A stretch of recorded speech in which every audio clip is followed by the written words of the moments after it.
Good afternoon, students. Welcome to this online mentoring session for Paper 7 Direct Tax Laws and Paper 8 Indirect Tax Laws at final level. I am Shefali Jain. I am a faculty for Indirect Taxes at Board of Studies. Good afternoon, students. I am Aparna Chauhan, faculty of Direct Taxes at Board of Studies. We both are your mentors for today's session. Today's session is a joint session for Paper 7 and Paper 8 at final level. Both direct and indirect taxes are limbs of taxation. They are inherent parts of taxation. In fact, you would say that not only these two subjects are closely linked and closely knitted, but their study is also closely linked. So once we study the provisions and we learn to interpret the provisions of one of the tax laws, it will be easier for us to interpret and study the provisions of the other tax law. It will be easy for us to understand the provisions of the other tax law. So that is why we came up with the idea of holding a joint session of Paper 7 Direct Tax Laws and Paper 8 Indirect Tax Laws. In this session, we will give you a comprehensive plan to approach both these papers. Now, at this time, you must have started your studies. What we expect is that all of you must have started your studies by this time because you are a final student now. You have achieved a milestone of clearing the IPCC examination, IIPC examination also. And you are very near to your destination of becoming a chartered accountant. Your goal, your dream of becoming a chartered accountant. And only thing you require for achieving this dream is your devotion, dedication, and your perseverance. You need to keep reminiscing your goal, your aim, because this will motivate you. You will keep reminding your aim that yes, this whole hard work, your whole perseverance is going to pay. You are going to get a very good result of all this perseverance, this hard work, regular practice. You are definitely foregoing many leisures, many pleasures at this particular time because you are devoting your time for studies. But you will definitely get a very good result of all this foregoing, all this things which you are leaving at this time for your studies, because this is the time for you to study and devote maximum of your time towards your studies and foregoing your other pleasures and leisures of life. And since I already asked you that you must have started your studies at this point of time, some of you must have been lagging behind also. Some of you might have to start it, but those who are lagging behind, who have to, and some of those who have to start it, don't lose your heart. You can still catch up. Only thing is you need to gear up yourselves. You need to pull up your socks and start studying from today itself. Don't waste your time don't waste any further time. Now start studying. You can still cover up. You still have time to catch up with other students. Yes, of course. Still, you have 5 months for appearing in November 2016 examination. And as per my view, it seems to be sufficient time for revising your direct tax laws as well as indirect tax laws. What you need, provided there is a proviso that you should not waste your time now. You should utilize your time properly. For that, it's very much, you all must be aware that for cracking any exam, for clearing any exam, what one is required, that you should make plan. So CA exam 2, you are required to make a study plan along with proper allocation of time. Time management is very much required. You should not waste your time only on planning. Planning along with execution is very much important. Making only plan is just a futile activity. It's useless unless you execute your time, adhere with the timelines as you prescribe or specify there. So student, you should make a study plan and execute that study plan as per the prescribed timelines. Here in this session, we are going to tell you about how you can make a study plan. We will guide you how you can make a study plan along with the time management. Further, besides it, we are also going to guide you through that the general queries received from the students regarding the applicability of the Finance Act, the Board of Studies publications, how to prepare for the examination, how to attain the self-clarity efficiently, how to manage the time during the exams. There are certain other queries relating to preparation for examination we are going to handle in this session. So students, other than this, there are queries relating to case laws, how you will attempt the case law based question. All these we are going to guide you in this session. In fact, that is the reason why the preparation for taxation paper, be it direct tax laws or indirect tax laws, is different from other papers. You should be very clear that which finance act is applicable to you, which assessment year you have to follow, what are the notifications and circulars which will be applicable, what are the publications of Board of Studies which are relevant for your examination. Because unless and until you are very much conversant with all these things, you are not moving in the right direction. So first, before starting your studies, while you are making your study plan, you should be very much clear that which finance act is applicable, which assessment year is applicable, what are the relevant publications. So that will definitely help you in moving towards the right direction. You should be very clear about these things. So we'll tell you about all these things during this session. In this session, we have received the queries both through online forms, as well as you may ask your queries through Google Hangout also. And the queries which we have received through online forms, that we have collated in the form of PowerPoint presentation. Besides that, we have also covered some frequently asked questions also, some queries which we get very frequently from the students. That also we'll share with you if time permits. If time permits, judicial updates can also be taken, but I think that will not be possible today because we are already short of time.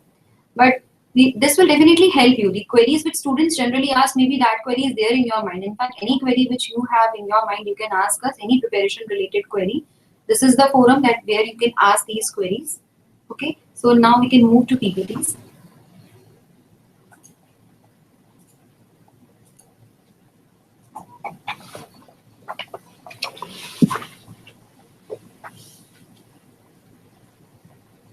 Students may go through the disclaimer statement.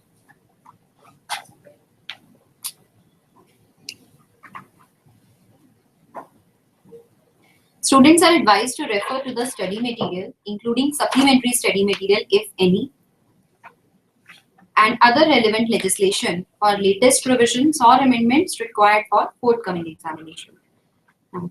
Whether there is any change in the syllabus of Paper-7 Direct Tax Laws and Paper-8 Indirect Tax Laws in November 2016 examination vis-a-vis May 2016 examination.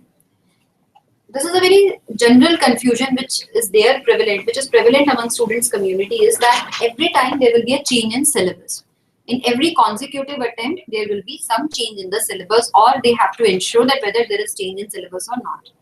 So this confusion I would like to clear, that there is no change in any consecutive attempt. Generally, the syllabus does not change in each consecutive attempt. Similarly, in November 2016 examination also, there is no change vis-a-vis May 2016 examination. Syllabus is same. As far as indirect taxes is concerned, it has 3 sections, central excise, service tax, and customs and FTP. Central excise, it carries 25 marks. Then service tax carries 50 marks and customs and FTP carries 25 marks. So this is the syllabus which was there in May 16 also and November 16 also. In direct tax law, whole of the Income Tax Act is applicable. It's of 100 marks. Earlier, in May 16 also, wealth tax was not there. So in November 16 also, wealth tax act will not be there. Same syllabus will be there for November 2016 examination. That is only Income Tax Act 1961. Yeah. So it means that syllabus is not going to change in November 2016 examination. Now, what is going to change, or what new you have to study in November 16 vis-a-vis May 16? Actually, in every consecutive attempt, it is the applicability of the notifications and circulars which changes, and in every year, the applicability of finance act changes. Now, let me explain it to you in detail. Every year, in February, Union Budget is presented by the Finance Minister, wherein he proposes the changes in the acts through the Finance Bill. He proposes Finance Bill, wherein he proposes the changes in various acts, various tax laws.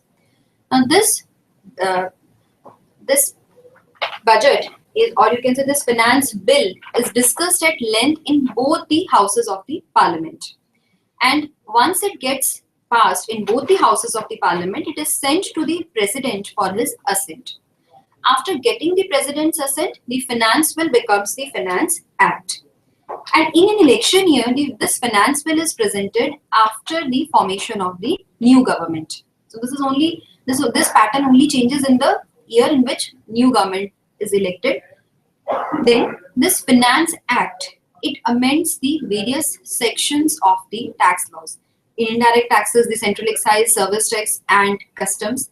And indirect taxes, the income tax provisions which are applicable, because in your syllabus income tax is there, so that provisions gets amended through this Finance Act.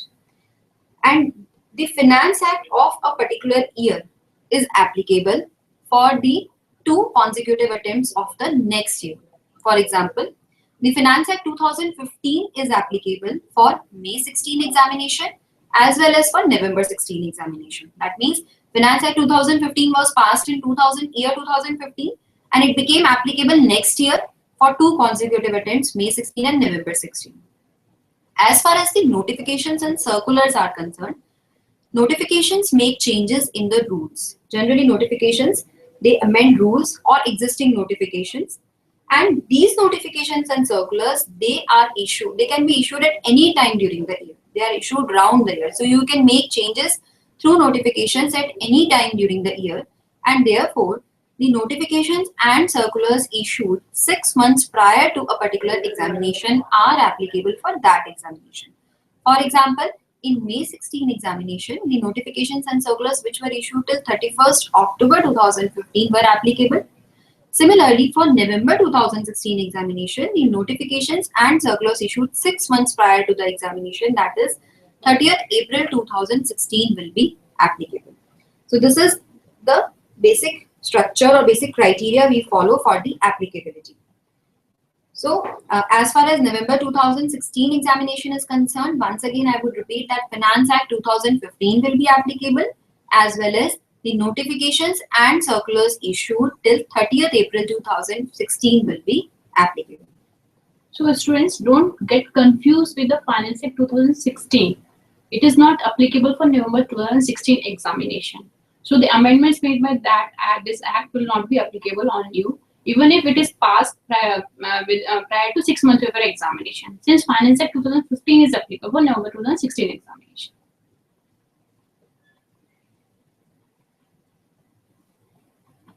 So next question, what is the assessment year? Specifically in direct taxes, the relevance of assessment year is there. Which assessment year is applicable for November 2016 examination? Assessment year 2016-17 is applicable. It was also applicable for May 16 examination, and it will be also applicable for November 2016 examination. So the Income Tax Act 1961 is applicable on you, as amended by the Finance Act 2015 will be applicable. So the Income Tax Act as amended by the Finance Act 2015, and the relevant assessment year is accordingly 2016, assessment year 2016 and 17. Now, what other significant notification circulars will be applicable for November 2016 examination? The notification and circulars issued up to 30th April 2016 are relevant. These all notifications and circulars will be applicable for November 2016 examination. Now, other question, which is very relevant question, that what are the BOS publications relevant for November 2016 examination? The Board of Studies issued the following publications: the study material, practice manual, supplementary study paper, select cases in direct and indirect tax laws, and revision test paper. The study material generally the November 2015 edition is relevant for you, the November 2016 examination, for both direct and indirect taxes. The practice manual, December 2015 edition is applicable. In study material, it contains the detailed provisions of the law. It contains the detailed descriptive provision of the law, Income Tax Act, as well as the indirect taxes. While in case of practice manual, it contains the questions which are asked in the past examination, which are adapted and answered on the basis of the provision of direct and indirect tax laws as amended by the Finance Act 2015. The practice manual is for your practicing the computation problem, case law based problems, other examination problems. In the study material, you will understand the provision of the law. You will understand the concept. Here on also we covered the provision, explain the provision along with the examples, illustrations. Now, the Board of Studies also issued a publication, that is supplementary study paper. Supplementary study paper contains the amendments which are made by the Finance Act 2015 and the significant notifications and circulars issued by CBDT and CBEC between 1/5/2014 and 30 for 2015. And in supplementary study paper, it contains the notification up to 30th for 2015. What about the other notifications? The notification which are issued after this date, that is 30 for 2015, from 1st May 2015 to 30th April 2016. These notifications are covered in RTP for November 2016 examination. We also have a publication that is called Select Cases, Indirect and Indirect Tax Laws. It is a common publication for both. The August 2015 edition is relevant for November 2016 examination. In case of supplementary study paper also, it is a common publication for both direct taxes and indirect taxes. And in case of Select Cases and RTP also, these are the common publications.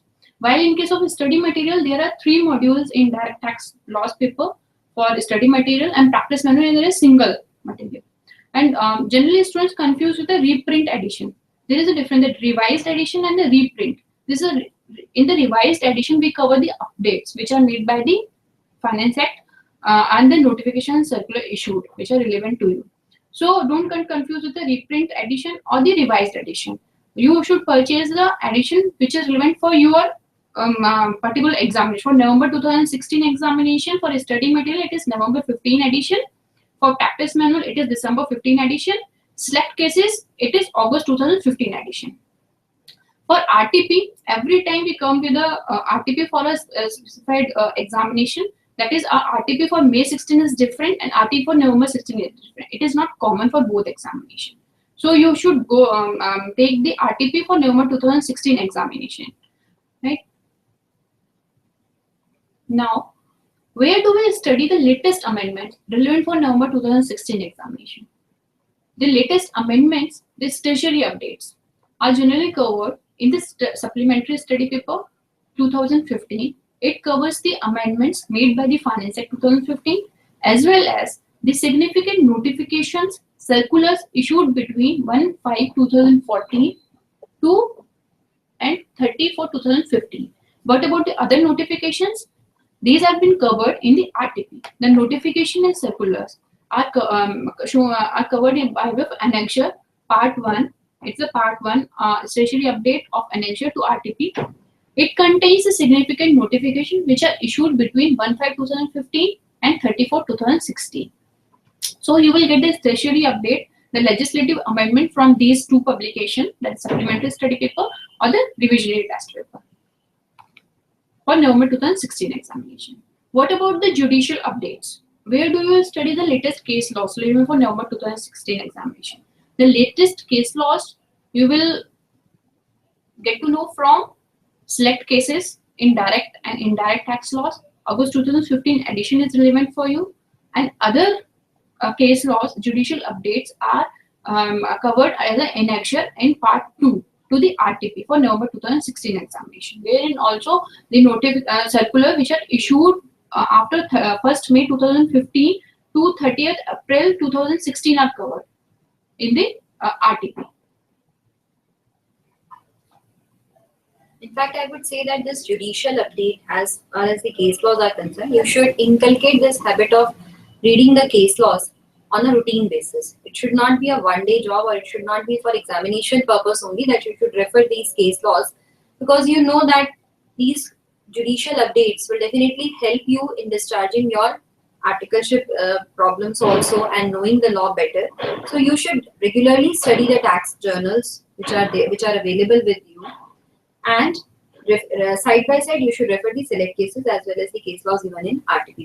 That will definitely help you in enhancing your understanding of the provision, and your interpretative abilities will also enhance.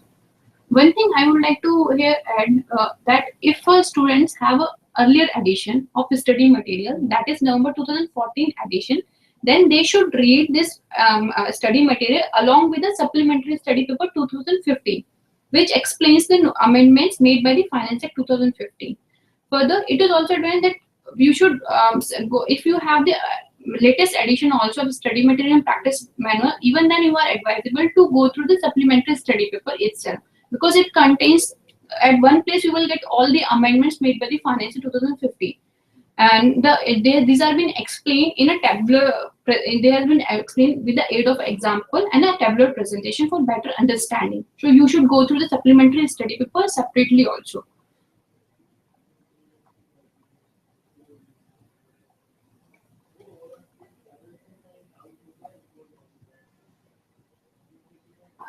Now the question that how to make a study plan.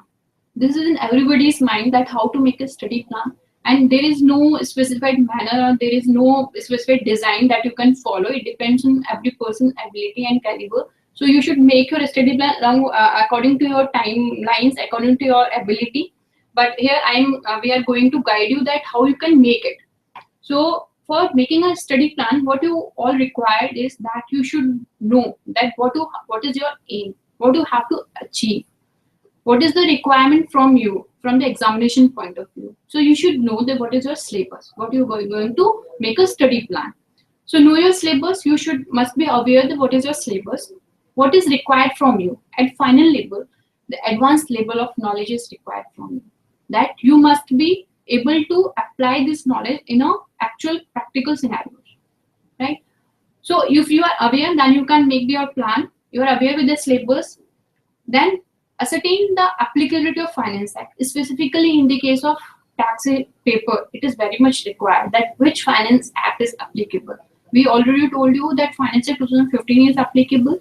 In case of direct tax, assessment year is very much important. So assessment 2016-17 is applicable. Now draw up your detailed study plan. These is the chapters, and allocate the time for each topic of the subject according to their contents. So allocate the time according to the content, how much time this chapter will require, and along with this, allocate that 3 days is required for covering the PGBP chapter. For 5 days is required for assessment of various entities. So in that way, you can proceed that 1 month is required for my whole covering my whole syllabus of the direct tax paper or the indirect tax paper. In that way, you should allocate the time for completing or have a better understanding of the subject. It is very much required that you should give 1 round of study and 2 rounds of revision before examination. This is the ideal pattern you should follow. That you should understand the whole provision, whole law at once thoroughly and revise it 2 times at least. Well, it's a vast syllabus. For direct tax laws and they are very vast syllabus, and for grasp a clear understanding of the provision, it is required that you should revise the syllabus. Suppose if it is not possible for you to revise the syllabus, even then students can do in 2 rounds also. But it is an ideal pattern. You should follow it. Now, what should be the approach for effective self-study and attaining conceptual clarity in this paper? In fact, many a time students ask us this question also, that whether we should start studying the practice manual instantly, or what should be the ideal time for doing practice manual. Either we should do it with each chapter, or it should be done at the end of after doing all the chapters at one time. So while telling you that what should be your approach for self-study, we come up with this question also. We'll touch this question there. First thing is that read each chapter of the study material thoroughly for conceptual clarity. Okay, each and every chapter, go through the chapter. While reading the chapter, what you can do is keep with you all the Bare Acts and rules. Whenever you read a provision, go through the Bare Act also, see what was the exact language of the section, what the section wishes to say. Then in the simpler form, it is given in the study material, go through that portion also. That will help you in understanding that particular section. And whatever important points you feel, you should underline those points, you should highlight those points in your book itself, so that your book becomes your workbook after you complete all your chapters. So go through each chapter, highlight the important points, highlight the it is a kind of notes. If you have time, you can prepare separate notes also. That will give you a habit of writing, that will give you a practice of writing also. That will help you in retaining the concepts in a better manner. But otherwise, in case of paucity of time, in case of shortage of time, what I would suggest is that you should highlight it in the book itself. And after reading a particular chapter, now complete chapter by chapter. That means once you have completed the reading and understanding of one chapter, you should prepare short summaries of that chapter. Though it is an optional point, preparation of summaries, but it is very advisable to prepare these summaries because when day before examination, you will be having very short time with you and you have so much things to revise, such a vast syllabus you have to revise. At that time, these summaries will come into that time. These summaries will help you in revising so many concepts, so many things in very short time. And you, since these summaries you have prepared on your own, so you will find it them easy to remember also. You won't take much time to retain them or to remember them. So, but summaries should be summaries. They should not take the form of notes. Notes and summaries are two different things. You should understand this difference because the notes are something which will replace the book.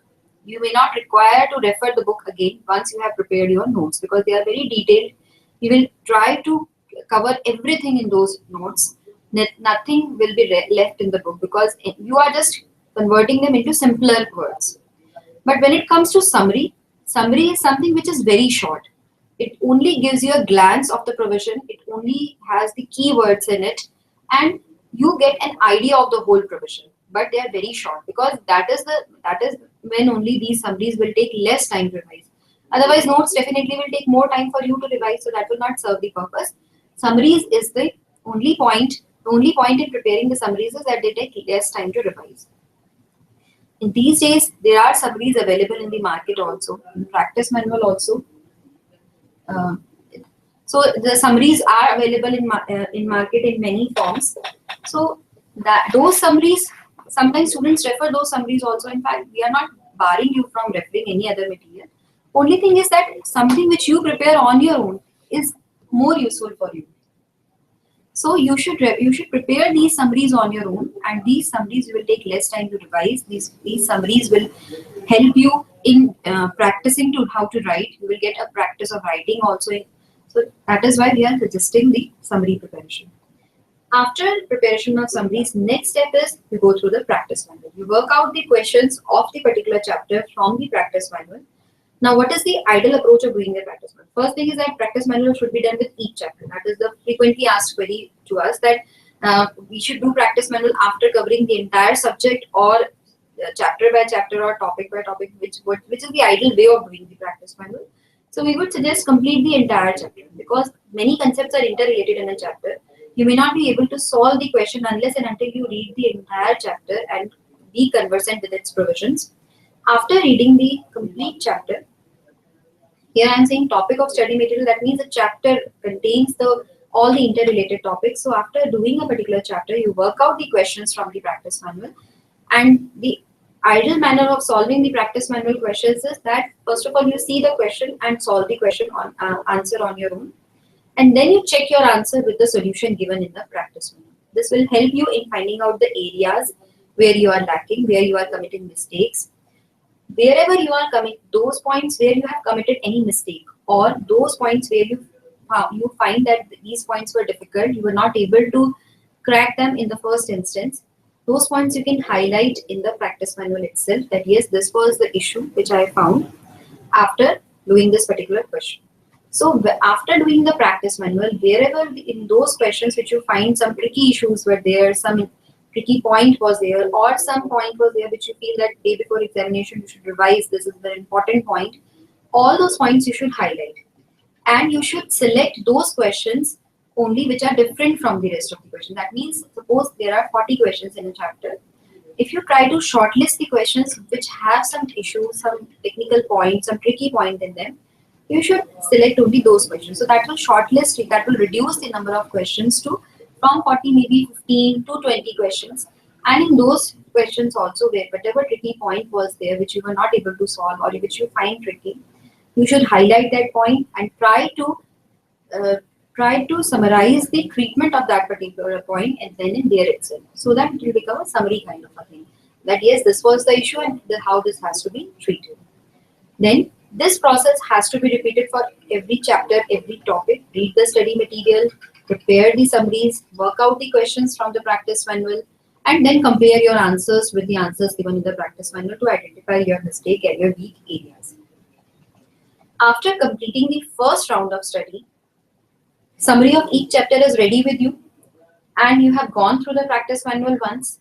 Now you should solve this entire practice manual once again, because there will be certain topics, there will be certain concepts which will be related, which will be interrelated between chapters. So now you will be in a position to appreciate those points better. And when now at this point of time when you will solve the practice manual, you have to see that the points, the mistakes which you committed earlier, all those points should be right at this time, because this is the second time you are solving the practice manual. And if still you find certain points to be incorrect, or you are wrong at certain basis, then those points you should specifically mark, because these are your pain areas. You have to work on those areas. They are the concepts which are not clear to you. Some problem in your understanding could be there. So you may go to the study material again or your notes again, and once again revise that concept so that you can understand. Not revise, I would say. You go through that concept again. You try to work out the reason why you were not able to understand that particular concept. So students, here what you are doing, you are practicing each and everything. You are, by making a summaries of your provisions, you are revising, practicing that provisions. By writing, you are learning that provision. And here, don't read the practice manual. You have to attempt it. You have to solve it by your own. If you read it, you will find that yeah, it's very easy. You can do it. You know it. But when you solve it by your own, then you will find out that where you are lacking.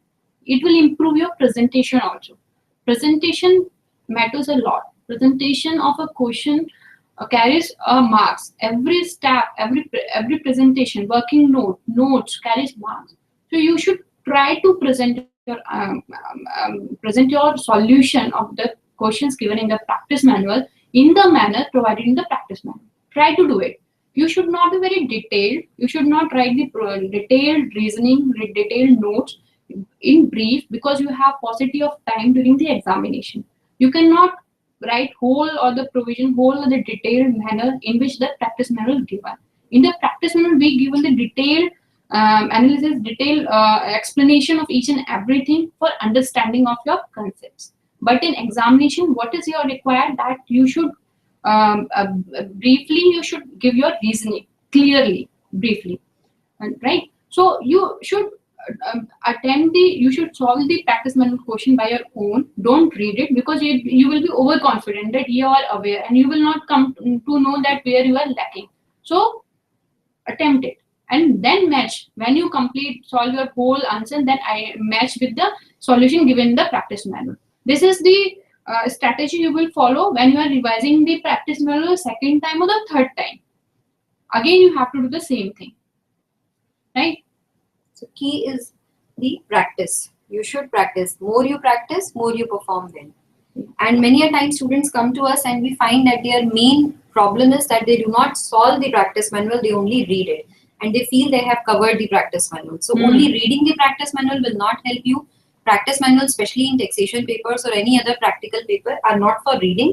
You need to actually solve the questions and find out your problem areas. Reading the practice manual is as good as not doing it. So we'll always advise you to solve it actually and compare the answers with the answers given in the practice manual. Then this entire syllabus needs to be revised twice before the commencement of the examination. This is the ideal scenario, that once you complete the entire syllabus, you revise it 2 times. And every time you revise the syllabus, you will take that lesser time than the previous one. First revision will definitely take very less time than the time which you take in covering the syllabus for the first time. And second revision will be shorter than the first revision. But revision is very important, because we say that unless and until you revise, the concept which you have understood or you have done is futile. There will be no use of doing anything unless you revise that particular point. During your first revision, work out the practice manual once again. That we have already told you that practice manual needs to be revised after the first revision, and you need to identify your key pain areas. Then when you complete your studies, then how you can assess yourself, how you can evaluate yourself. There is one method that you test yourself. How you can test? You can test yourself, you can evaluate yourself by attempting the past year questions. by attempting the mock test papers which are hosted on the institute's website within the time span of 3 hours to self-assess your preparedness for examination. See, here you have revised the syllabus, but you have not tried to solve the paper within the timelines. In the examination, you have only 3 hours. You have to attempt the 100 marks paper. But you do generally what happened in the paper that you are able to attempt the only one or two questions. You expend your most of the time on attempting or try to solve the 2 or 3 questions in a better way. But at the end, what you are saying that you are not able to complete or finish a whole paper. So you take the mock test paper, you download from there and try to solve that paper within the time span of 3 hours and try to make the same environment as you will get in the examination.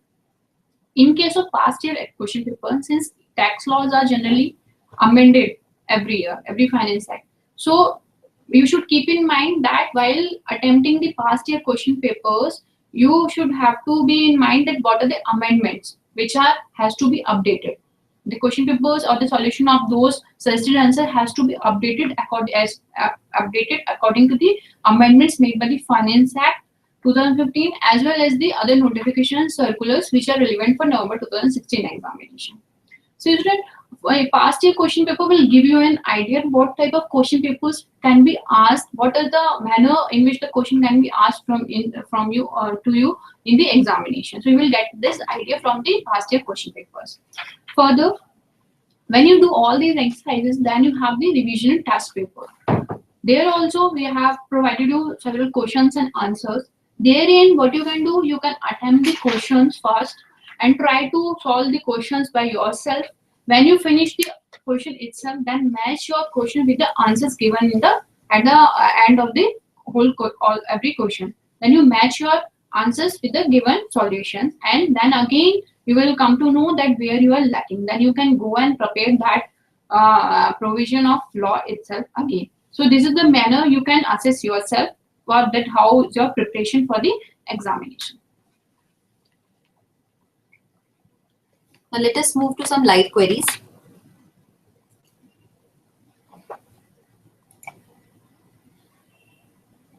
Karan Verma is asking, is Swachh Bharat Cess applicable? I hope you are asking for November examination.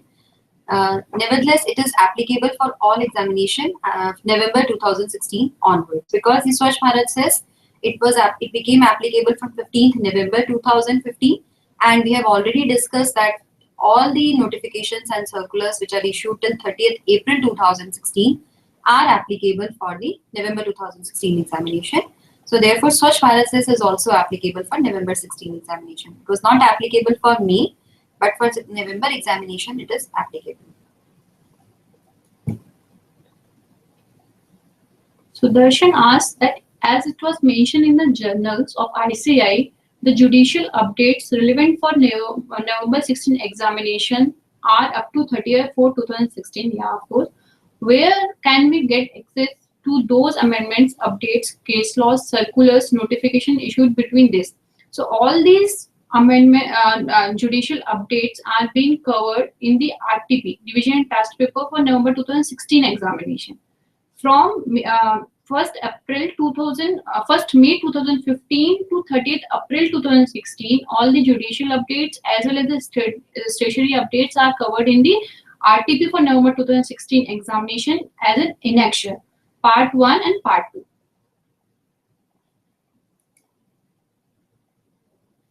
Kirti is asking, will there be any major changes for May 17 in DT and IDT? Can we start preparation for May 17 from now? Yes, you can very well start the preparation for May 17. Only thing is that for May 17, you know that Finance Act 2016 is relevant. And Finance Act 2016 and notifications and circulars issued till 30th April 2016 will be compiled in Supplementary Study Paper 2016, which is under process. You will get it shortly, and then you can refer the you can refer the earlier study material which you have. But for the timing, if you have the earlier study material with you, you should start preparation now itself. When the supplementary study paper is published, you can refer the supplementary study paper and you will be conversant with the amendments. Yeah, it's good for you if you have not supplemental study paper. You can refer the Finance Act 2016. Yeah. Since you are a final student, it is very much expected that you should know how to interpret the provision of the law, that is Income Tax Act or the Indirect Taxes laws. So you can at least should know that what are the amendments which are being made by the Finance Act 2016. Of course, we are having a publication for these amendments, that is Supplementary Study Paper 2016. This is under process. For meanwhile, you can start your preparation along with the Finance Act 2016. That will help you in understanding the provisions better because you will interpret them on your own. So that will definitely help you in appreciating the amendments which have been made through Finance Act 2016. So you can refer the Finance Act also. It has already been passed and it is applicable from 14th May 2016. So you can refer the Finance Act itself if you wish to. Yeah. Or you can wait for the publication. For more understanding of financing, there is a budget document, that is memorandum explaining the provision of Finance Act 2016. You can also read it for your understanding of the provision, how it has been affected, why this amendment been made. So all these kinds of reasoning is given in the memorandum explaining the provisions of the Finance Act 2016. You can also read it.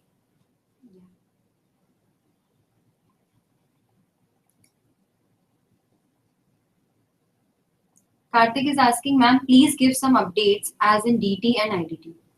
So Karthik, let us first of all cover the topics which we have planned for today because these are actually the queries which had been asked by the students. But once we cover these queries, we'll definitely go to the amendments. If we try to cover some amendments, if we are not able to cover them today, you can anytime go to the revisionary test paper. You can refer the revisionary test papers and you can cover those amendments. It will be very soon posted on the website, these amendments. Moreover, supplementary study paper is there. That is also very relevant. These amendments are actually very important from the examination point of view. So supplementary study paper, there you will find each and every amendment, its reasoning, its impact, as well as what was the situation prior to the amendment. So you should definitely refer the supplementary study paper. That will give you a very good idea, or you will be able to appreciate each and every amendment in a better manner once you refer the supplementary study paper. And you may wait for the revisionary test papers also. If it is possible, we'll cover some of the amendments today. But let us see how, if it is possible today or not. Let us move to PPT.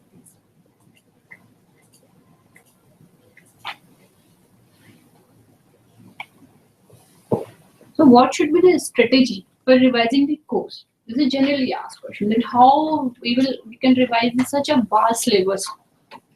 Then what are the other queries? These are now the related queries. That what are the important topics in this paper? How to revise the whole curriculum day before examination. First, I will take that what are the important topics. So in tax laws paper, I think everything is important. Nothing is selective. You cannot do selective study. Every subject, every topic is important for you. You have to study in detail.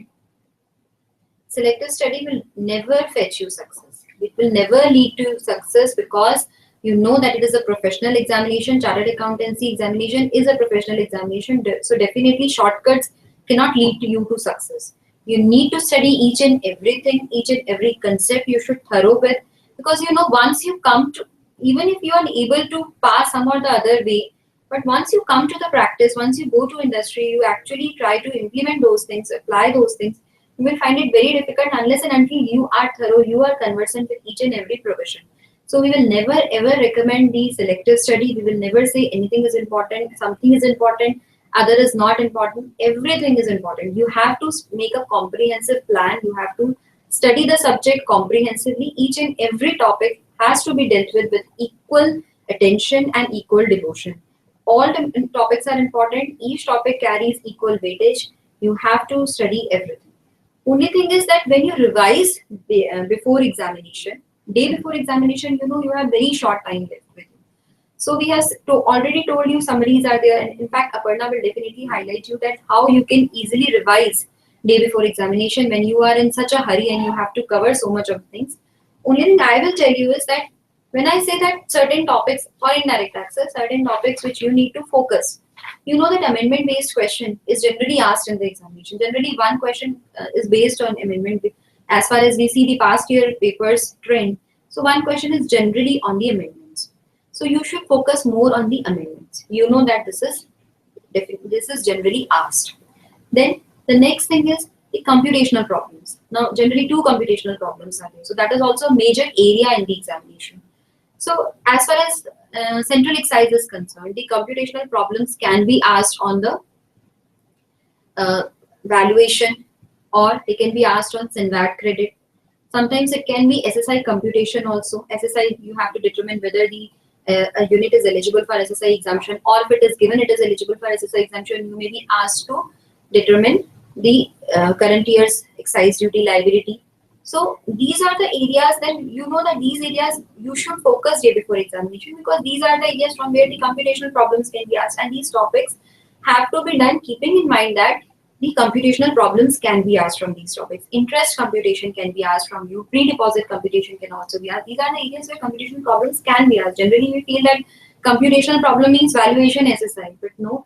SINVAT credit can also be there. Interest computation can also be there. Penalty computation can also be asked in computational problems.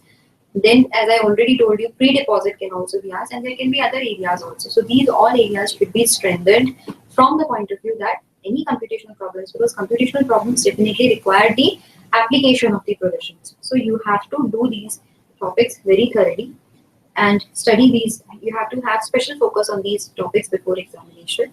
As far as service tax is concerned, in service tax you see, if you have to compute the value of taxable service or service tax liability, I say you have to compute, then what all topics you require. You will find that everything you have to study. That is what I am trying to focus on. I am trying to highlight that you cannot left in anything.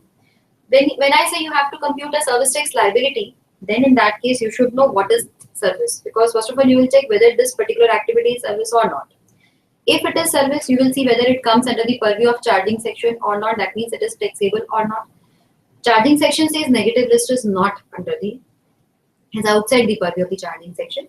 So we have to check whether this service is under negative list or not. When I say negative list, each and every item of negative list should be, you need to remember each and every item of negative list. Same way the definition of service also. If it is a declared service, it is not a service, but it has been specifically declared as service. It has been deemed as service. Then it will be taxable. So declared service should also be very much clear to you. Next comes as the valuation. Next comes as the point of taxation. That when you are going to tax that particular service. So point of taxation rules may also be required to be applied. Then how will you determine the value? If it is a special works contract, is there, then special valuation provisions are there. Otherwise, remaining provisions have to be kept in mind. For supply of food, also separate rule is there. But for other rules also have to be kept in mind for remaining services. Once you have determined the value of taxable, not that. Before that, exemptions is also important. That if the service is chargeable to service tax, but still it has been specifically exempted while mega exemption notification or any other specific notification, then that will also be not taken into consideration while computing value of taxable service. After computing value of taxable service, we need to see that whether it is eligible for any abatement or not. And reverse charge provisions are also very important, because when we are computing the service tax liability of a particular service provider and any of the services is eligible for reverse charge, then on that particular service he need not pay service tax, or if it is eligible for partial reverse charge, then he has to pay part of service tax. So that will definitely alter your service tax liability. If you know these provisions properly, then only you will be able to solve that particular question. So I'm just trying to tell you that each and every provision, each and every topic is equally important. In order to compute a value of taxable service or to compute a service tax liability, you need to know so many provisions. In fact, all the substantive provisions have been covered. The place of provision of service is also important. You should know that whether this service is taxable in India or not. That is also an important point while determining the value. Similarly, in customs, if you see customs, the computational problem is generally asked either on valuation of customs or it can be asked on duty drawback. Sometimes the interest computation can be asked to you in case of warehousing provisions. The interest computation in case of warehousing can be asked to you. Penalty can be asked. So these are the major areas from where the computational problem can be asked. Besides this, amendment questions, amendments have also to be specially focused. So nothing is important, but these are the areas where you have to pay special attention. You need to focus these areas. Yeah, you can determine by yourself that where you required more time, where you required that these are the focus areas. So you can identify by yourself that yeah, it seems to be a very important topic from your point of view, that it is generally asked, like amendments. Amendments, what you can do? Amendments are of course very much important. So in that way, you can determine the importance of each topic. But as say, there is no selective study for final. This is the final stage of your testing, and you should be aware of each and everything. After cracking this final exam, you all will be CA, chartered accountant. You have to face the industry. So you must be aware of each and everything. Anything can be asked from you. You are मतलब आपको ऐसे देखा जाता है आप chartered accountant से you are going to give the solution to the problems. So any kind of problem can be asked in the exam itself, right? Now, how to revise the whole curriculum day before the examination? What is the revision strategy? I may say here that as we told you that you have to prepare short summaries. So if you prepare the short summaries of your syllabus, then what you can do, you can revise the whole summaries in the day before the examination. First thing. Secondly, for amendments, there is a supplementary study paper. So try to highlight the main amendments in the supplementary study paper itself. So you can go through the whole supplementary, the highlighted portion. That is the important thing. Highlighted portion in a short span of time. The whole supplementary study paper you have to revise immediately. Suppose there are important things where we are very much confused between the threshold limits provided in the sections, the rates of taxes, where we are get confused. So try to revise all the threshold limits given in this section, the applicability rate of taxes, like in TDS, there are separate rates, separate limits that prescribed therein. There is a due dates which are given in the section. So try to revise all these things day before the examination. Don't take any difficult topic which you think is a very difficult and which is untouched by you. You are not able to touch those topics. Don't take those kinds of topics before the examination. It will demotivate you. So don't unnecessarily waste your time in understanding a difficult provision or untouched provisions. Try to revise the things which you have already done. You have already aware of all these things, right? So first, supplementary study paper. For stationery updates, the RTP. For judicial update, the RTP, the select cases. Select cases may there are so many cases. What you can do, you can go through the decision of itself, issue and the decision.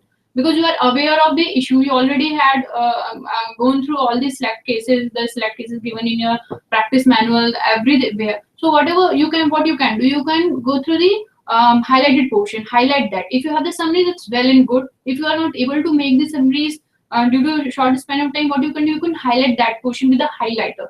So you can directly read that highlighted portion in the select cases as well as in the supplementary study paper and practice manual. As we told you that mark out the tricky points, the complicated points, then go through those tricky points, those complicated points along with their solutions. With the what will happen in case if it is like this.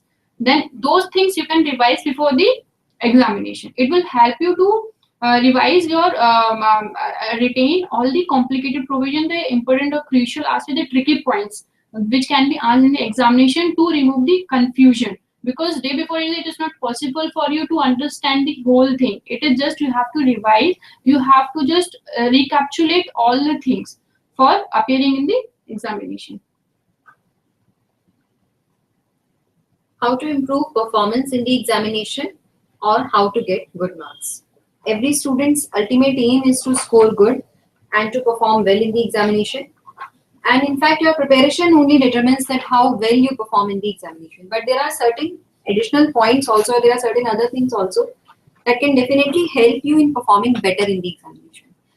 Once you go to the examination hall, your preparation is freezed, so you cannot add or reduce anything from your preparation.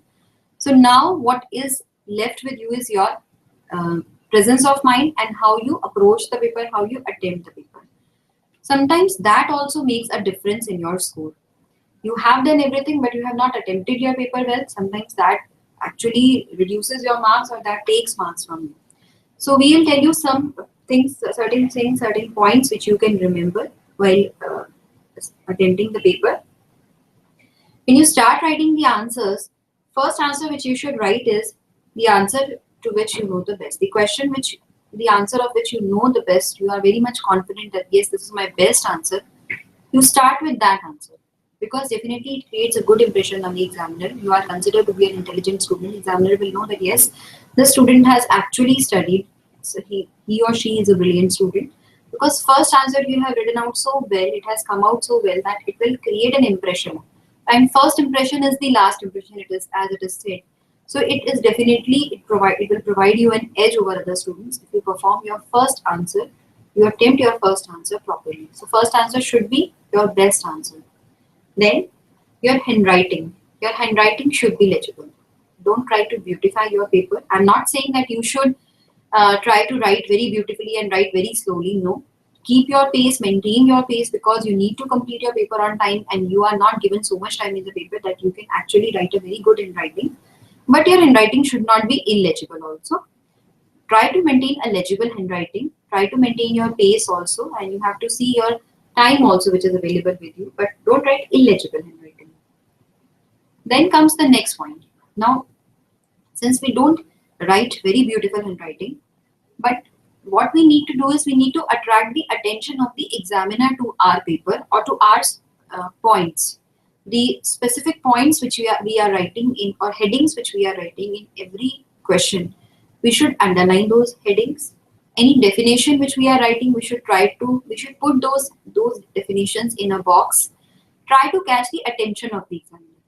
During examination or after the examination, when your examination copies are being evaluated, at that time you don't have any direct communication with your examiner. So this is the only way to communicate with your examiner. This is the only way to tell your examiner that yes, you have prepared well and you knew the answer properly. So try to highlight the points which are good points, or you can say special points in your answer. There would be certain points which you have retained where you have elaborated those points well. So try to put them in box, try to highlight those points by underlining them, and this way you will be able to catch the attention of your examiner. Then sometimes it may so happen that in case of computational problems particularly, you might have some doubt regarding certain point in any of the questions, and you're not sure how to proceed further. Without assuming that particular point, you will not be able to proceed further.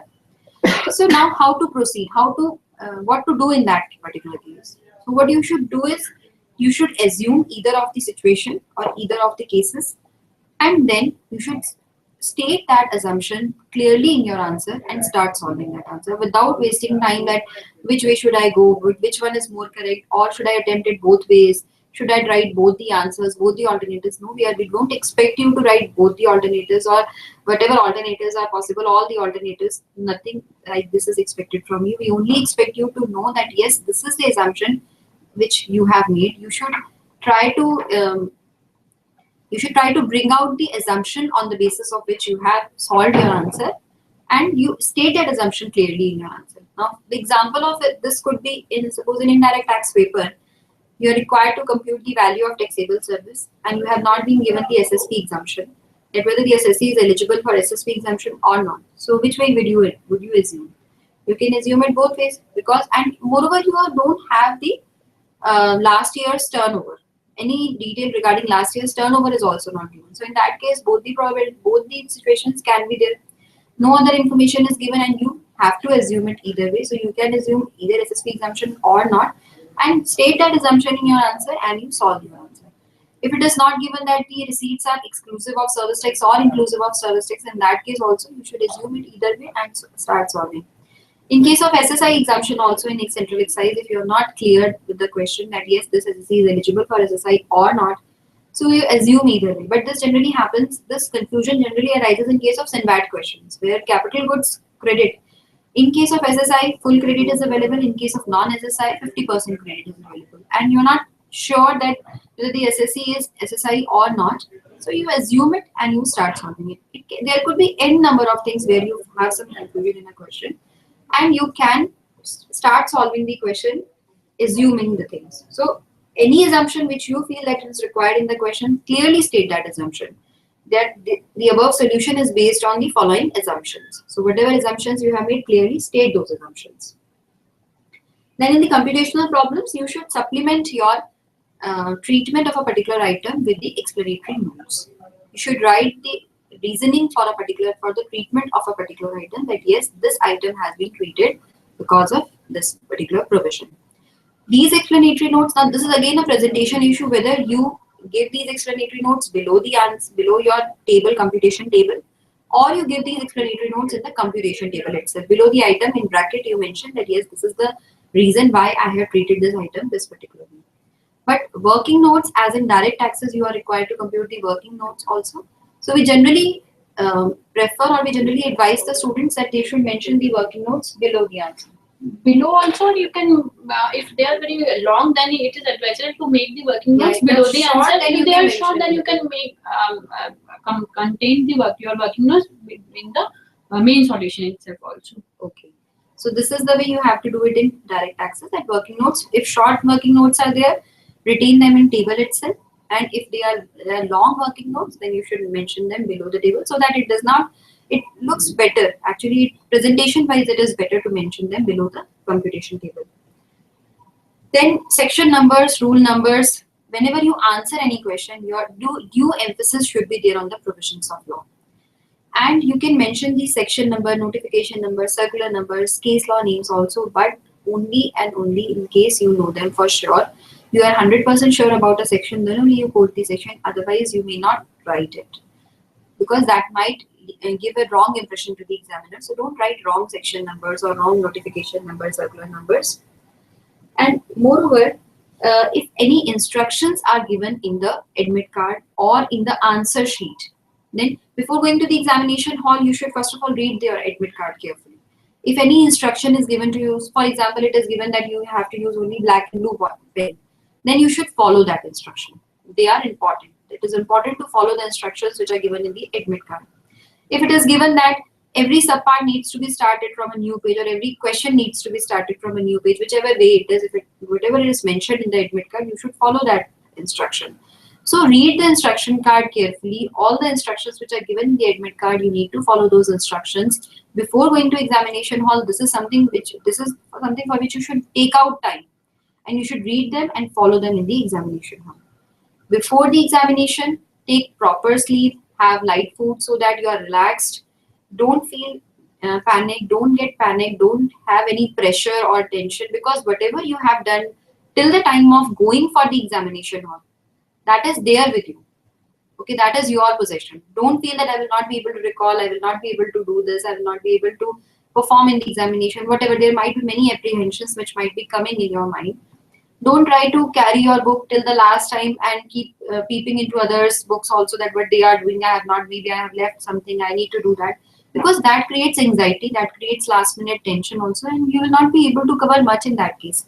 So be content with whatever you have done. Try to keep yourself as calm and as cool as you can, because that will help you in attempting your paper in a better manner. Okay, that is also important, that you keep your calm in the paper. Getting anxiety or getting tensed in the before the paper and feeling that I have not covered this topic has been left, some student is doing some topic which you have not touched, you get tensed seeing that this is going to come in exam, because that will not help you. That will unnecessarily create tension and anxiety in your mind and will affect and impact your performance during the examination. So before examination, you should be absolutely cool and calm, and try to give your 100% during the paper, during the examination. Those 3 hours you give your 100%, you give your best, and definitely you will come out with flying colors.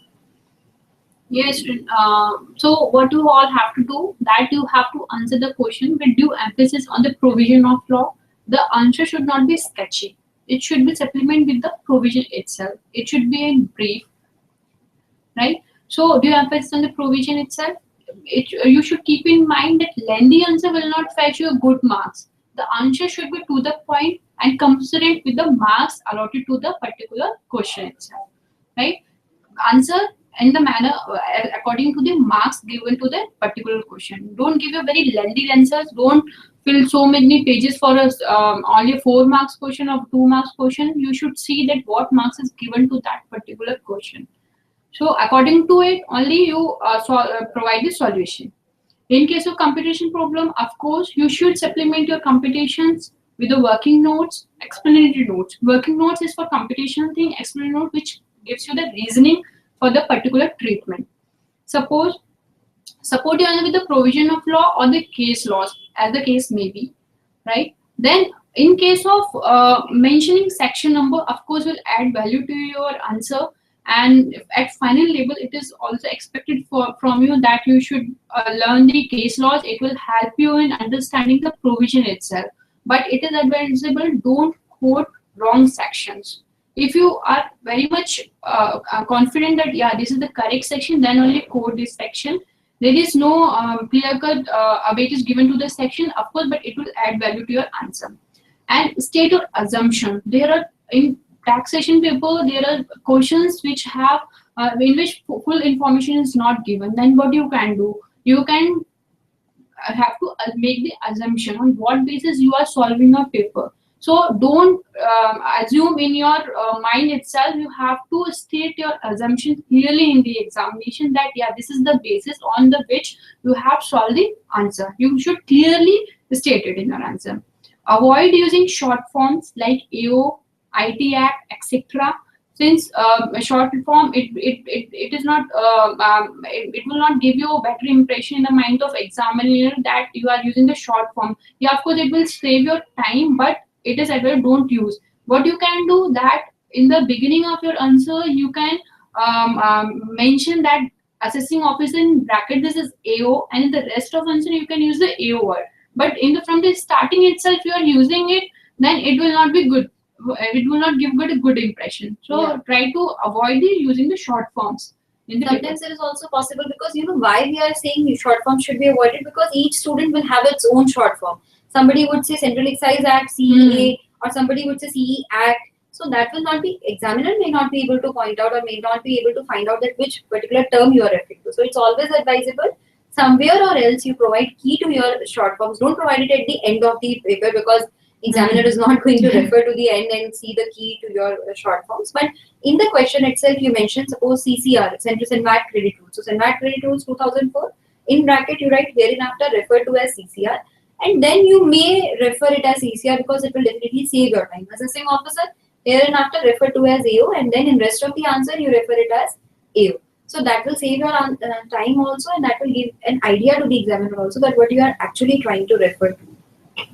One thing most important that we come to know from examiners comment that students do not attempt all the parts of the same question at one place. What they do, they attempt one part here and one part after the other question.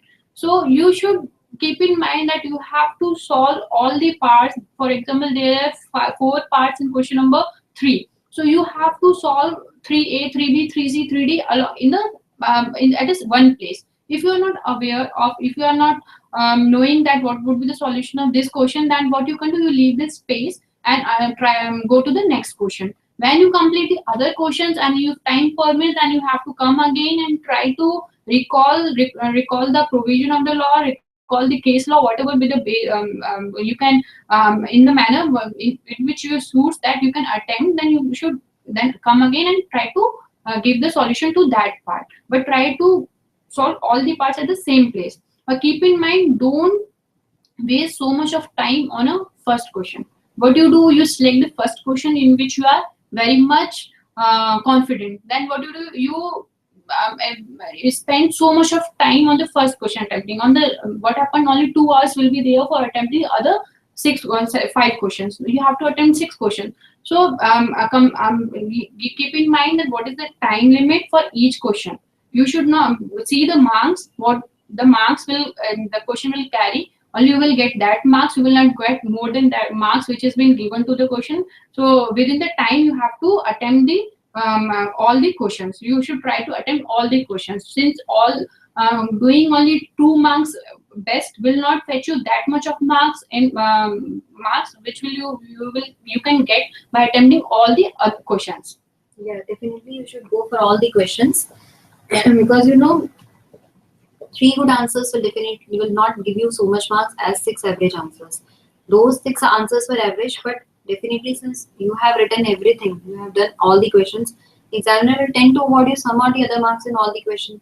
In these three questions which you have done very good, but he will not be able to, as Aparna said, he will not be able to give you more marks than it carries. It will be restricted to the maximum marks which it carries. So this is a very good approach which she has elaborated, and you should try to attempt all the questions. Don't try to leave any of the questions. Although we never support guesswork, but on the basis of the logical reasoning, you can answer the questions to which you don't know. Some answer you're not do not know, or you are not very much confident of. But since you have chosen that particular question in your choice, so something which out of logical reasoning you think that you can do in such a situation. Tax laws are based on logical reasoning only. So you can attempt that question on the basis of your logical reasoning. Definitely you will. It's better than not writing something. So something or other which is striking to you, you can write it. How to manage time in exam. Time management is a key to success, or you can say it's very important for the examination point of view. You have done everything, you know everything, but you are not able to complete your paper. All of you must be knowing that how frustrating it is that you have not completed your paper. So what you can do to manage time in the examination, or what are the points you should keep in mind for managing time in the examination is, first of all, you know that you get 15 minutes before examination for reading the question paper. Now, this 15 minutes is very important, very crucial time, and you can utilize these 15 minutes in the best possible manner. This 15 minutes time is for planning. You don't get your answer sheet, you cannot write anything. You just have to go through your question paper, and 15 minutes time is very important for going through the question paper and planning. First of all, have a glance of all the questions. Okay, don't try to read them properly, or don't try to go into the nitty-gritties of each question. Just have a glance of each question and try to figure out the questions which you are going to attempt out of the choice. Generally, a choice is given in the question paper. Out of 7 questions, you have to attempt 6, or whichever way it is. So whatever questions you have to attempt out of given choice, so you first of all shortlist those questions. Then, as Aparna told you, that you choose that question also which you have to attempt first. You are very confident in a particular question. All subparts are known to you. You know the provisions well, and you can write it very properly. You can bring it out well. So that question you should attempt first. That question also you mark. Then in each of the question, depending on the level of difficulty of each question, you should allocate time which you can, in which you will finish that particular question. That will only be a tentative time. That will only be a estimated time. But still, you should try to allocate time for an estimated time for each question based on their difficulty level, and keeping aside some time for the revision also, because revision is also very important. Try to keep some time for revision, 10-15 minutes, whichever you can keep, but try to keep some time for revision. Even if you are not able to revise, but you will be able to do some questions which you have left, or something which you are forgetting, some question which you skip out of your mind, something. So that 10 to 15 minutes for revision which you will be keeping, that will definitely be very helpful to you. So in short, I can say that all planning needs to be done in that 15 minutes. And now when you get the paper, it's time to act. Your action time starts when you get the paper. So that those 3 hours, you will be able to give your best in those 3 hours if you have planned well in those 15 minutes. So those 15 minutes itself, they are very important, very crucial. And as soon as you get the paper, you will start writing, because now you are very clear in your mind first question which you are going to write, then second, third, sequence also you know that in which you have to attempt the paper. And don't write very lengthy answers, as we have already stressed this point time and again, that don't write very lengthy answers. Try to write in commensuration with the marks which each question carries, because lengthy answers are not going to fetch you more marks. You have to write in accordance with the marks which each question carries. Then try to adhere to the time limit which you have set for yourself. You have estimated time for each of the question. Now, in case you are exceeding too much from your estimated time limit, then what you should do is you leave that question then and there itself. Don't get tempted that let me finish this question, then I will go to next question. No, that temptation is very disastrous for you. You leave that question then and there itself. You move to another question and leave some space for that answer also. So estimated some approximate space which you feel that you will be able to finish that answer in that space. Some space more than that, in fact, I would say. Some extra space you leave, and then you move to next question. Once you have completed the whole paper, then you can come back to those questions which you have not finished. You can think on those questions and then you can write. The questions which you don't know at all, as we have already told you, try to answer them with your logical reasoning. It is not so that you will not get any marks. Maybe you examiner award you some marks based on your logical reasoning. You have logically reasoned well in that question. So try to attempt all the answers. That is also very important. So this is how you can manage time in your examination, and you will be able to complete your paper. Here, I would like to give an example. Second question in direct text laws paper, it carries 16 marks. Generally, it is asked for 16 marks. So there are certain adjustments which are given in the question. So you have to identify that how much adjustment are given, because each adjustment, of course, generally will carry 1 mark. Suppose there are 16 adjustments itself. Along with it, it requires also from you that you have to determine the tax liability, and the tax liability also will carry 13 marks. So it is carry 16 marks. So don't try to solve the whole question, whole solution, and wasting your time on the answering the whole solution. If it takes so much of time by computing the tax liability, you can skip it, because step-wise marking is there. You will get a mark for each step, for each adjustment, and try to write don't give a very detailed reasoning for each and every adjustment. If there is a shortage of time, and of course 3 hours is a shortage of time, you have to manage the whole paper within 3 hours, then what you can do, you give the brief reasoning in the main solution itself. But you should give a reasoning surely. You should give the reasoning surely in the main solution itself, that on this reasoning you are solving this paper. If it is not possible for you, that you are skipped, you are not able to compute the tax liability, you are going only the 1 mark. You will not lose. You will lose only 1 mark. So you can leave it and try to attempt the paper for 5 minutes time. The other question which carries 4 marks, you will get a good 4 marks instead of 1 mark in trying to make the computation of tax liability of a particular person. Then in that time you can attempt the 4 marks question. It is better to move to the other question. So in this way, you have to manage the time in the examination. You should keep the 10 minutes time in the end for checking your whole answers. And if time permits, you are not sure for any question, then you can try to answer the question which you are not very much confident on the basis of your logical reasoning. Don't skip any question in the examination. Yeah, it is actually a very good approach to follow. Case law based questions, again a pain area for students, and very frequently we receive queries regarding case laws, how to attend case laws. There are many queries which students have in mind regarding case laws. Now, when a case law is originated, or when a judgment is needed, taxation laws or any of the laws, they are subject to different interpretations also. Sometimes there is a lacuna in law, sometimes there is a lack of clarity in the provision of law, which leads to different interpretations. And generally the assessee will interpret it as to the assessee's benefit, and department will try to interpret it as per their point of view. So there can be a difference between their interpretation also, and that can lead to litigation.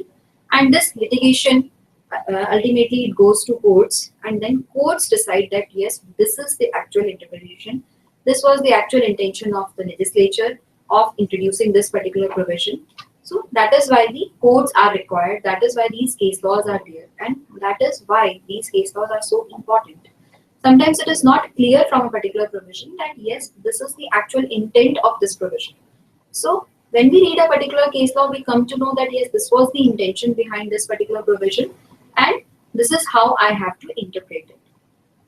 That is why we have introduced it in the syllabus also. This has been introduced in your syllabus, that you should know the case laws, you should know how to study, and you should have regularly studied them. That's what we recommend time and again, that you should have this habit of reading case laws on a regular basis. You should inculcate this habit. This will definitely improve your interpretation ability. Now, this is how a case law appears in a tax journal. This is only for your reference, only to give you an idea, because the select cases book which we give you, it contains the summarized form. We generally try to convert it into simpler form and make it easy for you. Just get the issue and what was the observation and what was the decision. This is how an actual case appears, wherein the first line, first sentence is the citation of the case. Okay. Now, citation of this particular case is 2014-301 ELT 273 Supreme Court. 2014 is the year in which this particular case has been published in this journal. Journal is ELT, Excise Law Times. Okay. So, in this particular journal, this case was published in 2014, and this journal has various volumes. Consecutive volumes are there. For each month, there is a separate volume. So this case was published in volume 301, and this 273 is the page number on which in volume 301 of ELT, on page number 273, this particular case was reported, and this case is the case of the Supreme Court. SC denotes the Supreme Court. So it's a Supreme Court judgment. Had it been a High Court judgment, then we would have mentioned here the name of the High Court in short. It could be Bombay High Court, Delhi High Court. For Bombay High Court, we generally write BOM. So this is the way we write the citation. Citation is something which is generally not expected from the students, but you should know how an actual case appears and how we go about this. Then these are the name of the judges, Anil R. Dave and Deepak Mishra. These are the judges for this particular case. Now next comes is the respondent and appellant. Name of the appellant appears first and the name of respondent appears next. Commissioner of Central Excise Jaipur, so it is the appellant, commissioner is the appellant, versus the Super Synotex India Limited. Super Synotex India Limited is the respondent. Okay. So the appeal must have been filed by Commissioner of Central Excise Jaipur, and it had been filed against the Super Synotex Private Limited. So Super Synotex India Limited is the respondent. This is the head note. Now this head note is not there in the actual judgment. The judgment which the judge has passed in the court. In that judgment, this head note is not there. This head note is the preparation of the. This head note is the preparation of the tax journal itself. So tax journal has given this head note. This gives a short idea of the whole judgment. In direct text also, in the same manner, the citation is given for each case. That first is the year of publication in the journal, then the volume of the journal. In case of ELT, it is Excise Law Times. So ELT in place of it, it's ITR, or it can be Taxman. Can be Taxman. ITR. Here the 273 is the page number of the ITR or the Taxman, as the case may be, and this is the refer to the court. It's Supreme Court or the High Court. Same. The first party is the appellant, or it is also known as petitioner, while the second party is the respondent. It also called defendant. In the same manner, the case law is being given for income tax or direct tax as well. In case of head note also, the ITR also gives the head note to the particular judgment. Taxman also head notes are given. It is the summary of the judgment, of the whole judgment, which is being decided by the High Court or the Supreme Court at the case. This is the content or text of the judgment. This is the actual judgment which is there. That head note was given by the tax journal, and this is the actual judgment. This is not a full judgment because it was a very long judgment. We have taken only an extract of the judgment. Now, we generally receive whether full citation of the judgment needs to be given. The answer is no. You are not required to give the full citation of the judgment. What you require to remember is it is very good that you are remembering the name of the party. Generally, it should be the assessee, not the revenue. Don't remember that it's CIT, DCIT, or whatever. If it is possible for you, that remember the name of the party. So the full citation of the judgment is not required at all, but you are required, if it is possible for you, then remember the name of the party, that in particular party this judgment is being held by the Supreme Court or the High Court. Yeah, of course, if you are not able to recall the party name, then it is very much, what you can do, you can remember that it's a High Court judgment or a Supreme Court judgment or a advanced authority ruling, right? So try to remember the Supreme Court judgments or the AAR rulings, because other cases are will be of high courts. So if you remember that, yeah, it's Supreme Court judgment or it's AAR ruling, and if the judgment, if the decision is not of Supreme Court or the AAR, then it would be of the High Court. Then what you can write as decided by the High Court, as per applying the rationale of the High Court. In this manner, you can write in your solution. This applies to our select cases, because in select cases, actually, we give only High Court and Supreme Court judgments and AAR rulings. So once you have remembered AAR rulings and Supreme Court cases, they are less in number. Why we are saying Supreme Court and AAR rulings? Because they are lesser in number. You remember them that yes, these are Supreme Court or AAR rulings. So rest all will be High Court judgments only. So it will be easier for you to remember when you are doing the select cases judgments. Now don't quote the wrong party name. Yeah. If you are sure, then only quote the party name. Otherwise, you can write the High Court judgment or the Supreme Court judgment, no AAR. Now, is reading case laws from the publication select cases for examination sufficient? As I have already stressed on this particular point a lot of times, that you need to inculcate this habit on a regular basis of reading tax journals, being aware with the latest case laws. You should know what are the recent judgments which are there. This will definitely help you in understanding the provisions of the law also. So, case laws, in select cases, what we do is we compile the significant High Court and Supreme Court judgments and AAR rulings, which actually they are significant from our point of view, and we compile them for your reference at one place. So if you read the text journals on a regular basis, you will definitely be much more aware of the recent judgments and the interpretations of various sections and rules. In case the question is based on an issue where there are contrary decisions, how to answer the same? Now, in case you know that there could be a case, first case which I am taking is you are not aware that there is a contrary view to that particular issue. Okay, there could be a contrary view, but you don't know about it. You know only one judgment as for that particular case. So there could be an apprehension in your mind that in case I don't know that there is a contrary view to that and I don't write the contrary view, I will lose marks. No, we always protect the students from this particular contingency, that if they don't know the contrary view also, you can mention either of the views and you will get the marks. But it certainly gives an edge to your answer if you know both the views and you write both the views. But writing one of the views is sufficient. Writing one of the views is completely fine. And in case you know that there is a contrary view, you don't know the exact judgment, you don't know the exact principle which came out in that particular judgment, you just have an idea that there is a contrary view to that particular judgment, you can write that yes, there is a contrary view to this particular judgment also. But even if you write one of the views, that is absolutely fine, that is perfect. You need not write both the views, but that gives an edge that yes, you know. So it is up to you, but if you write any of the views, then you will definitely be awarded marks for the same. Considering there are a lot of case laws, please provide us how to remember and reproduce the case laws in the exam. We know that there are many case laws. In fact, select cases has a limited number of cases although. But if you need not remember the case laws text verbatim or word to word, you need not reiterate them in exam. But you have to, the main point which you should know is that what is the point of dispute and what was the decision of the court in that particular case. Now, when court arrives at a particular decision, it has certain observations. It takes note of certain points.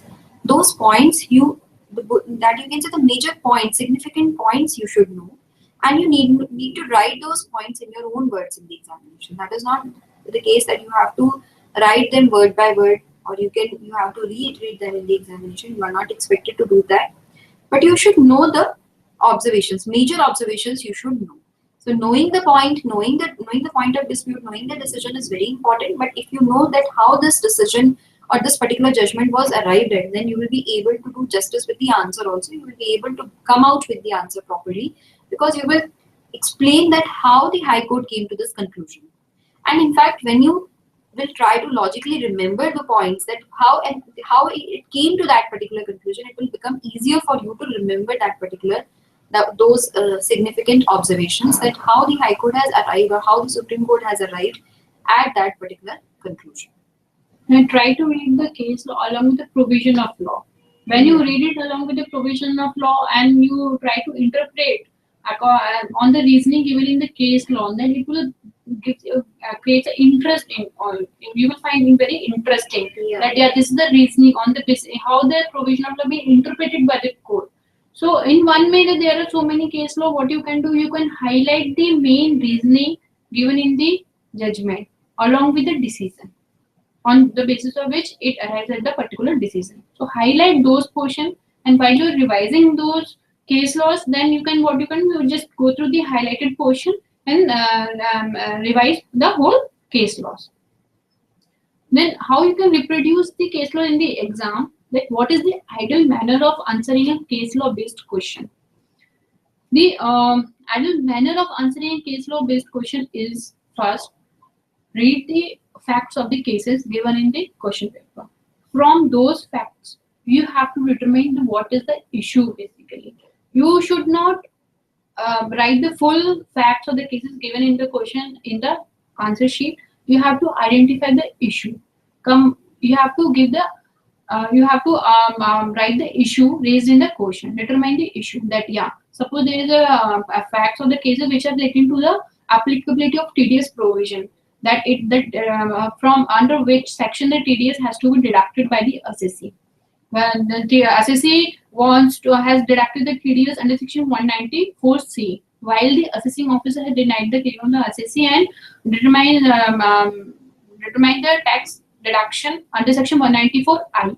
So what is the issue, that under what provision the TDS has to be deducted under particular situation? You have to write that issue in the question, in your solution. First, you determine the issue. Then what you will do? You will relate that issue with the provision of the law. That what are the section here?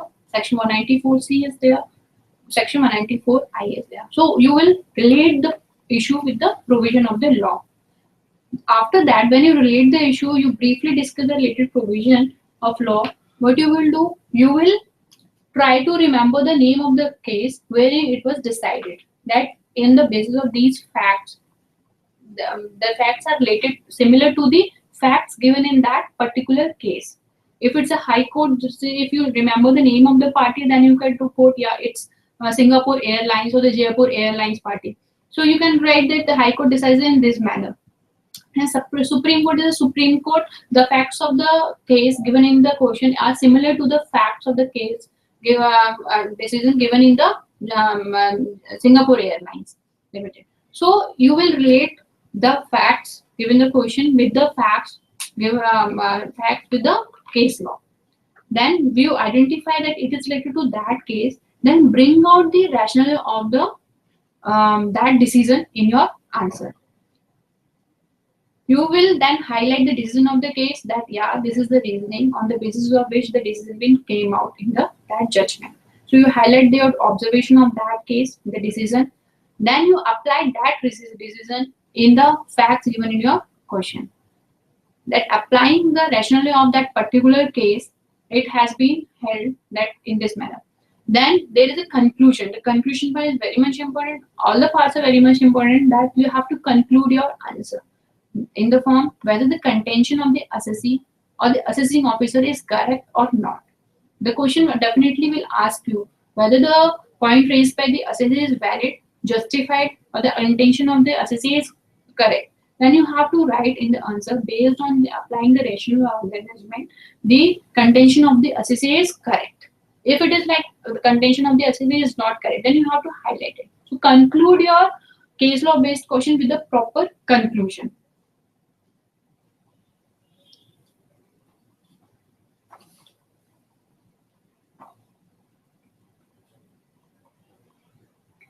Now here is a question based on case law. In fact, for both Paper-7 and Paper-8, same approach is being followed. So we'll give you an example and you'll come to know that how it has to be followed in both the papers. See, this is the question which asks you that, see, what is the question? Question is examine with the help of a case law, if any, whether Surabhi Textiles is liable to include 75% amount of sales tax in transaction value of the goods. You need to go through the case. Now, as we said, I'm not going to go into the nitty-gritties of this particular question. I'm just telling you that how you need to approach a case law-based question, what are the points you need to keep in mind, or you can say just a quick glance that how we are going to apply what we have done till now. We'll see the facts. We'll see the facts of this particular case. If they relate to Super Cenotex case, we have identified the case. Now, issue is that whether Surbhi Textiles is liable to include 75% of sales tax in transaction value of the goods or not. So first of all, we'll relate it with the provision of law. We'll try to identify that on what provision it is based. It is based on the transaction value provision. So we'll give the definition of transaction value and we'll try to find out what is the actual issue in this particular question. Then this is the definition, this is the provision of law. Then what is there in this particular question? Now, as Aparna told you that we need not reiterate the facts again because that will only be repetition. That is not going to give you marks. So you will not reiterate the facts. You will just identify the issue, what is there in this case, and what is, in fact, here we have given the conclusion. We have given the conclusion, and thereafter we have explained the case. That yes, this is the Supreme Court judgment in which it was held.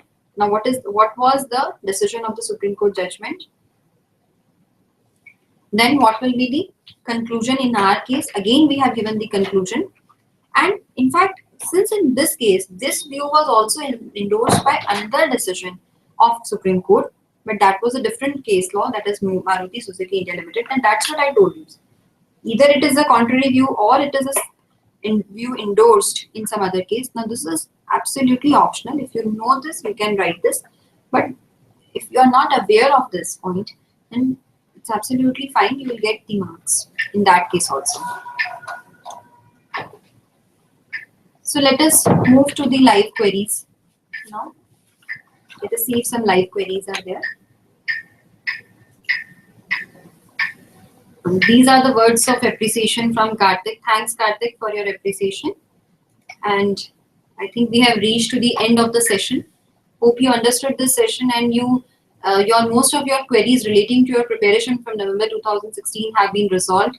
Hope you perform well in your examination, and this guidance will definitely help you. In fact, I hope this will help you. You can better judge that either it is going to help you or not. So it's only you. You will have to prepare. You have to prepare, so you can judge that whether. In case of any further queries, you can mail to us on